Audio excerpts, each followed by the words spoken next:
Ohio voters are taking part in a special election today that could increase the amount of support needed to pass amendments to the state's constitution. The measure is called Issue 1, and it could have a major impact on abortion rights in the state. If passed, the threshold of support to make an amendment to the state constitution would bump up to 60%. Currently, it only takes over 50% to do so. This vote comes just months ahead of a November ballot measure that will allow Ohioans to weigh in on whether abortion should be protected in the state constitution. For more on all of this, Cara Korte joins us from outside a polling location in Columbus, Ohio. Thanks for joining us today. Now, this special election clearly will have major ramifications, or it could have, for that fall vote, which is looking to add abortion protections to the state constitution. Break down how these two things, if you will, are connected.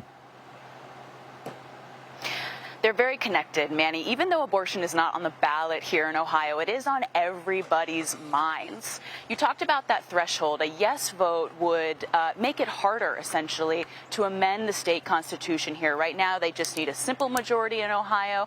A vote yes, if it goes through tonight, would go to a 60% majority. The reason why abortion rights activists and anti-abortion rights activists were so galvanized around this issue is because of this November election that's coming up. Abortion is on the ballot.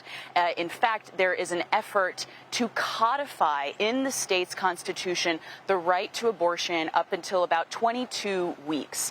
And why this is such a dramatic issue here in Ohio is because state polling shows that around 58 to 59% of Ohioans would support that measure. So that 60% threshold, that 60% majority threshold, is so close to that support right now in the state.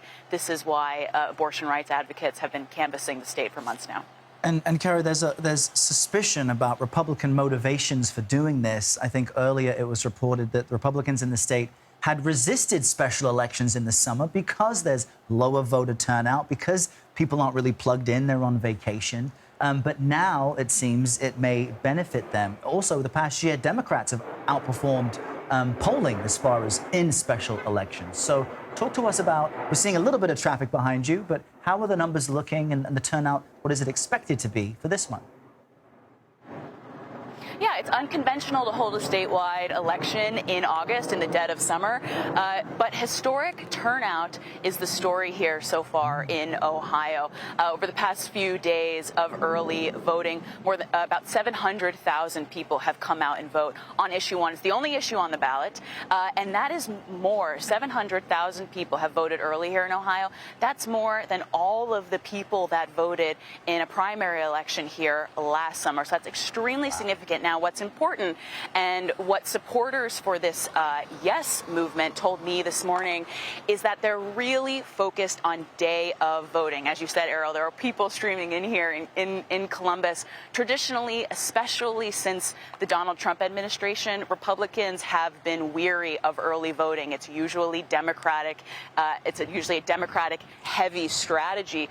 And so one operative told me this morning that in order for yes to pass tonight, he's thinking that the yes voters need to outperform the no voters by at least 6 to 8 points on day of voting today. Now, if this passes, what long-term impact could that have on other legislation in the state?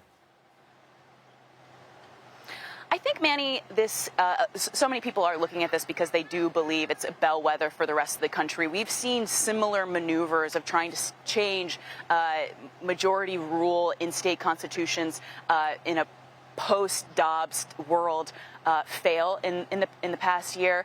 Obviously, abortion rights advocates are hoping that that happens again here. I think what's really interesting to remember, though, is that this issue, although everyone's talking about abortion, it also has to do with democracy and that majority threshold.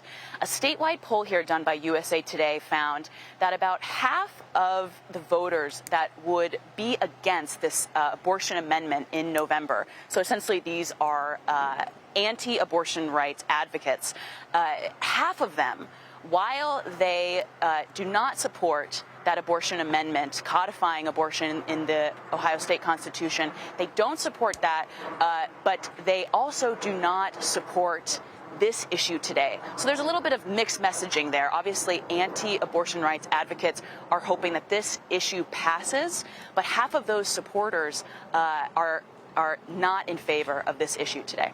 Really incredible. This is just part of the landscape in this, abortion rights fight happening everywhere. Cara Korte, it's great to have you there on the ground and sharing all the details with us.